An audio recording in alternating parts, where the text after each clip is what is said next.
today I will be discussing the introduction. So, the international legal system is the collection of laws, rules, and regulations and institutions that governs interaction between nations that are sovereign international organizations and occasionally individuals. These matters are under the jurisdiction of many international organizations, including the World Trade Organization and United Nations. In general, international law seeks to advance international peace and order. Across the globe legal system lacks a global government for other centralized enforcement organization in contrast to state legal system. Rather, it depends on agreements made through agreements traditions and courts that idea of state content due to the lack of authoritative figure that can specifically enforce international offers. International law mostly relies on the approval of participating governments. While nations are the primarily subjects of international law, other parties such as international organizations, multinational enterprises, and individuals play progressively significant roles.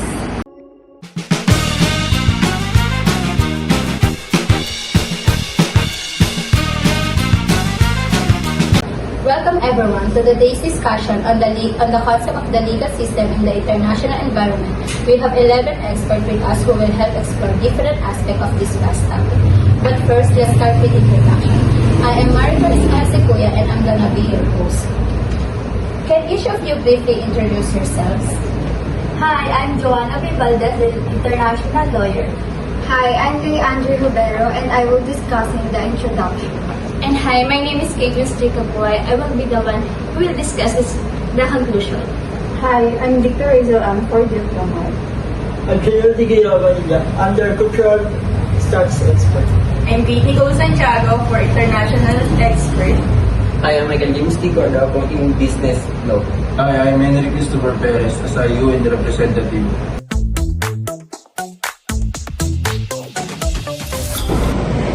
For segment number 1, we have introduction to legal system. By discussing the key types of legal system, can we start an overview of common law and civil law? Ms. Cinco. In legal scholar, common law, practiced in countries like US and UK, is based on court rulings and judicial precedents, while civil law, following countries like France and Germany, relies more on codified statutes and regulations, right, Ms. Valdez? Exactly. In international law, civil law judges play a more limited role interpreting laws without creating new precedents, whereas in common law, judge actively shape the law. Great points, Ms. Valdez. Let's also talk briefly about other systems, such as religious law and customary law. Mr. Abanilla? For cultural studies expert, religious law, such as Islamic law, is applies in a country like Saudi Arabia, where the religious text guide the legal system. Customary law, on the other hand, is often unwritten and long-standing tradition, particularly in indigenous communities. Thank you. And now, let's discuss the segment number 2.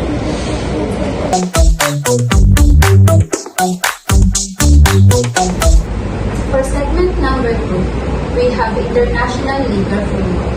Now, how do these legal systems operate in the international environment? What is the role of international law? Ms. Lita? Diplomat, international law between states, covering human rights. It relies treaties,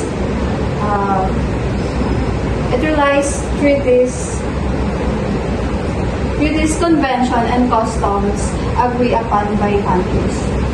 Ms. Santiago? Yes, but enforcement is tricky for international relation experts. Unlike national laws, there is no global authority with the power to enforce international law consistently. That's where the international organizations like the United Nations and the International Court of Justice come in. And as a UN representative, it helps mediate disputes and ensure some level of compliance. Thank you, Mr. Ernest. And now, let's discuss the segment number 2.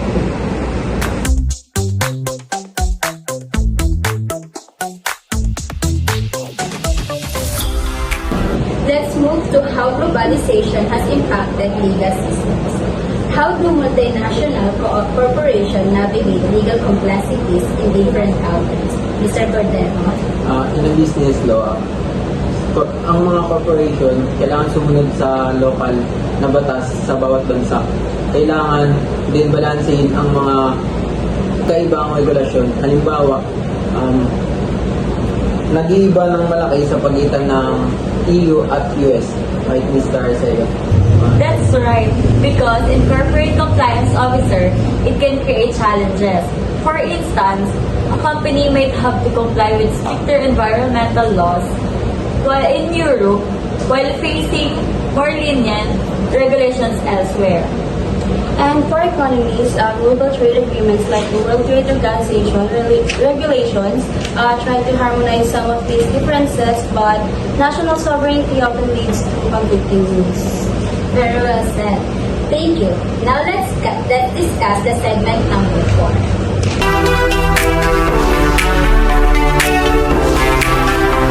For segment number 4, we have challenges and future trends. Ms. Arceo, can you explain to us what are some of the current challenges faced by international legal system and what trends do we see emerging? In human rights advocate, one major challenge is enforcing human rights in countries with weak or oppressive legal system. We see this in conflict zones where international laws are often ignored. Ms. Kika? For diplomats, a future trend is the rise of cyber law as government try to regulate online spaces. Countries are struggling to apply old law to new technologies like artificial and data security. Thank you, Ms. Dantes. In international law, there's also a growing need for a global environmental law as a climate change becomes a more pressing issue. International cooperation will be key here. Thank you all for your valuable insight. We covered a wide range of topics, from the basics of legal system to the complexities of international law in today's globalized world. Let's wrap up with the final thoughts from each of you.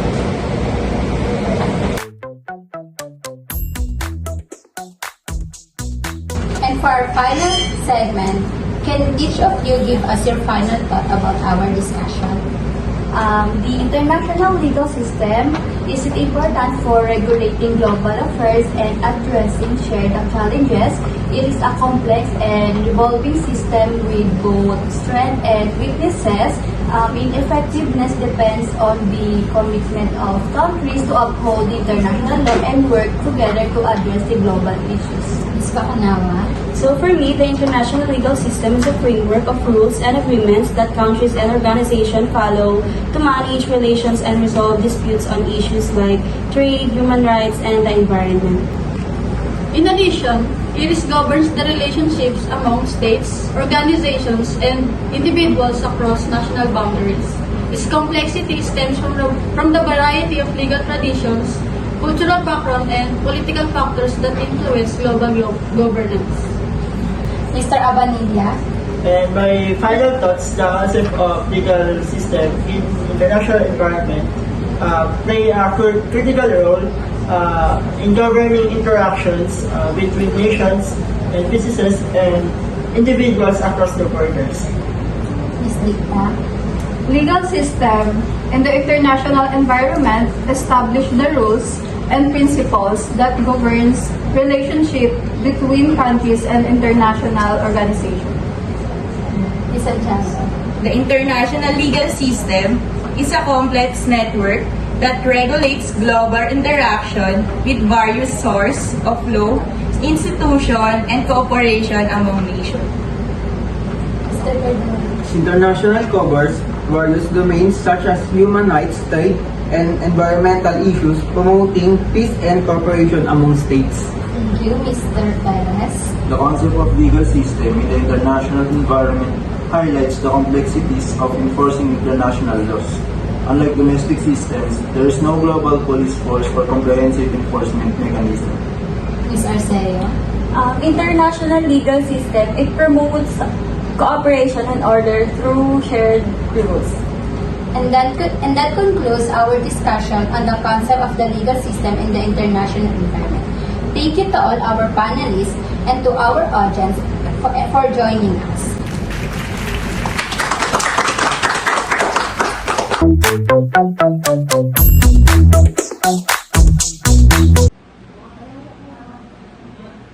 And now, to more understand and to clear to all of you, I will be the one who will summary for the concept of the legal system in the international environment. The international legal system governs relationships between nations, organizations, and businesses operating across borders. Unlike national legal systems, which are based on a country's laws, the international legal systems relies on treaties, agreements, and widely accepted customs that countries agree to follow. The key sources of international law include treaties like the United Nations, international agreements, and customary law developed over time. So, international organizations such as the United Nations, the International Court of Justice, and the World Trade Organization play vital roles in enforcing these laws. These bodies help resolve disputes between countries, protect human rights, regulate trade, and promote cooperation in areas like environmental protection and peacekeeping. For businesses, operating globally means complying with both domestic and international regulations. Laws governing trade, intellectual property, and environmental standards are important for ensuring fair competition and preventing conflicts. The international legal system provides a structured framework to manage global interactions, encouraging stability and cooperation in an increasingly connected world. That's all, thank you.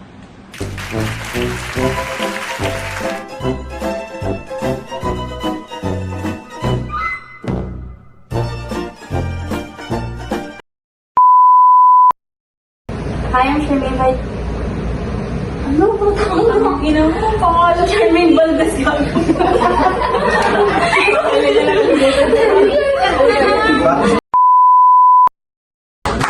Di ba daw kayo tumakatang-utang ko pag pinagsasalita mo? Humingit eh. Bakit ka mo nga ganun?